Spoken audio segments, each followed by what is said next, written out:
রাসূলুল্লাহ সাল্লাল্লাহু আলাইহি ওয়াসাল্লাম কদরের রাতগুলোতে কি কি ইবাদত করতেন। আমি খুঁজে 5টা আমলের কথা পেয়েছি বিশেষভাবে।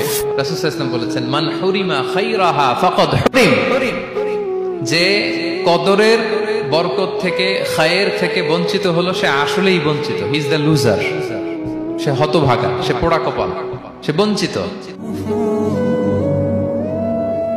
লাস্ট 10 days অফ রমাদান খুব গুরুত্বপূর্ণ, সবচেয়ে the cream time of Ramadan. I repeat, এটা রমাদানের একেবারে মাহেন্দ্রক্ষণ।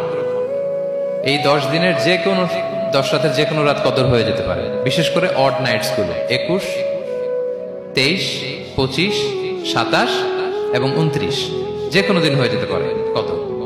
তো বুদ্ধিমানের কাজ হচ্ছে আমরা যেন রমাদানের শেষ 10 রাতে লাগাতার একইভাবে একই স্পিডে আমরা যেন ইবাদত করি।